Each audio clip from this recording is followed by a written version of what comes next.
6 minutes. Tech 2 time. This port, deal with the dinging. This port, see the 2 center pins stick out? This thing's junk, we need another one. A bitch to the seller. They actually gave me like $35 back on this thing because they told them the parts it needs. So I gotta get the connector. I'll deal with another Chinese dude for that connector. Candy module, let's take that apart, fix the light. Alright, we did that though. Should power on now. Stress that enough. We're arguing about the last Watch what happens though when I crank it. See what restarts. Here, this battery is crappy. Battery's crappy in the truck. Or the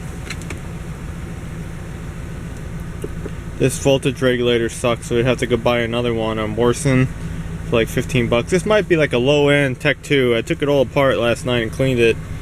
You see over there you have like a broken piece by the screen. You get the big gap over there, huge gap. And it's all rough. See, that has the safety seal. A lot of them don't have that. Metal door, should be plastic. But it does work. This screen kind of has some lines in it too when you go like that. If you look down, it goes away. I'm even in. I'm in the right ear. I'm in the right ear. Oops. Daewoo. I can do a Daewoo. The 2 that are still around. I gotta go to K. Powertrain. What is this? L59. VIN Z. Automatic transfer case. Yes. 4-button selectable. Data display. Will this do anything? Candy clicks, which it should, and it should be blinking right now, which it is. Alright, we have data. Wow. So it does work. Now we're down to this thing for like $259. And yeah, I need a new connector, which are like $1 from China. You know, Bosch wants like $70 for it, and theirs is made in China too. It's just such a ridiculous thing. I don't even feel sorry for this company that people are making these clones, because they engineered the whole problem. They engineered the problem. 20 degrees is about right. I like this. If it didn't say one of them, it says this thing is 12% ethanol content as fuel. It should be only 10. This thing warms up fast. Engine load. Yeah, it works on everything. Bi-directional controls too, even on OBD1 car, except for the Ghetto Wagon. Ghetto Wagon really has nothing. But the white truck, the Impala, and this, you could do a whole bunch of stuff. No. Engine runtime, engine speed. I gotta go back to the other one.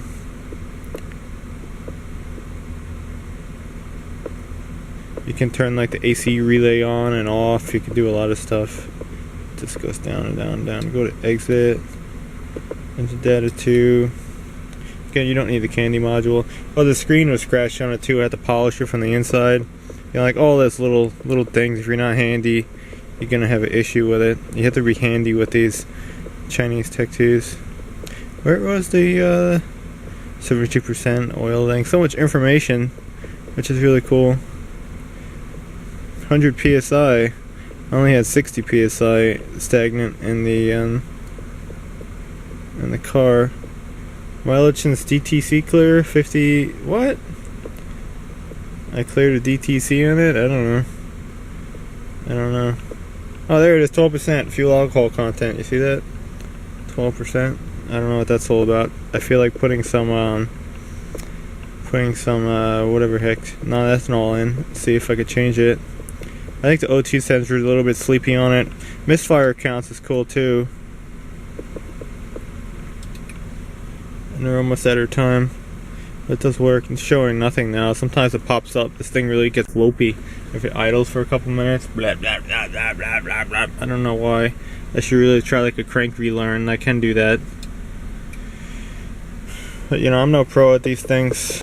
But cool tool. Now $259. Inside actually looked decent. It had some Samsung, I guess, RAM or something, and some Epson chips, and I don't know. It could be fakes, could be reals.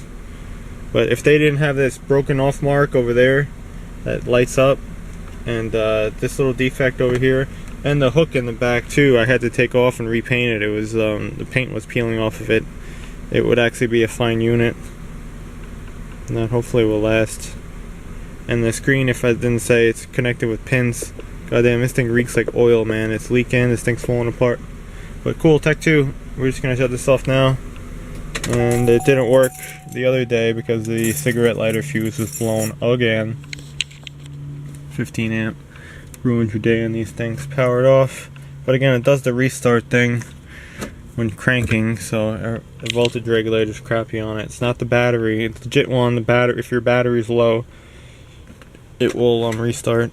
Look, if you have a GM car, GM only, get it. Seriously, 91 to, or not even 91, it's more like 92, but every 92 is pretty much the same as a 91 to 2013, and it's pretty limited 2013. And yeah, we gotta hook it up to our XP computer next and see if we can use this port and transfer data so I can program like a door module. This truck should be covered up to 2007. Alright, done. So now that we have more space, we're inside, we can tell you some of the more issues. Cable ends, absolutely just terrible. I finally got them to kind of go in. Had to take apart the whole connector. There's a plate and a spring, and you need to take it apart where these ends go in. I'm trying to go pull it out by hand. Okay, see that? Did I take that? Yeah, I did. It's all scratched up. I had to. There's like 3 little finger tabs, 1, 2, and 3. You had to push those in, pick this out, and there'll be all like plastic in there, and some of these pins won't be expanded and stuff, so you have to go take that all apart, clean all the crap out of there. I still might put some grease behind there, some dielectric grease. Even like the diameter over here, actually it's like the way it's rough and stuff on the edges. I might even go in there and sand it with a Dremel or something. It might make it go in better. This little riveted tab, it's not correct. It really needs to be bent out more. But also the way they mounted it, the whole thing should be shifted up. So they kind of messed that up. That, or I guess you could wallow out the other end of it. This little hole. And yeah, make that work. Yeah, this OBD2 connectors, like total shit. All the pins, they weren't even punched in. I had to use a little pick tool and go all around, and you know, it's Chinese stuff. This actually might be like a low-end Tech 2, a clone. There actually might be 1 out there or 2 that are higher quality than this, not sure. But the board looked good on it though. Like, there's really, the board, I'm not kidding you, it looked good. Even in the candy module and the BCI module, it looked nicely soldered. I've seen these things, they look like they had a nice case. But when people open them up, they had all like jumper wires and stuff on the board. It was like, ugh, I don't want that. They just could be maybe running out of parts. This design is from 1996. So, yeah, the other thing, I really hate that with that gap over there. The way that one's sunken in and this one pops out. Look at that. It looks terrible.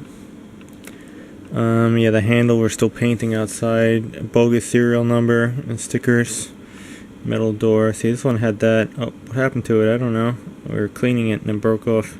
It was really rough. Like, you see like the white stuff over there? This whole case was covered in that white stuff. I had to go sand it all and polish it just so it looked better. All sharp edges around here and around the corners. We fixed all that up. There were sharp edges inside where the VCI module goes. We fixed all that up. This slides so much easier now. Yeah, this cord, it fits kind of tight over there. We're gonna have to grind that down a little bit so it's not bending the whole thing. This little thumb screw thing, it turns freely with the metal, so I'm either gonna just get different ones from a cable, like a old, maybe we'll put blue ones in, be unique, but an old like monitor cable or something, and or just glue this one. But these are really cheap and they kind of are sharp. I might put plastic ones in. I'll find something in the trash one day. Someone's throwing out an old monitor with a cable. I probably have a bunch of those cables too in my hoard. So that's the deal with that. Everything else works. Yeah, candy module works. Wow. You know, the LED light was not positioned correctly, but I took this apart and I fixed it.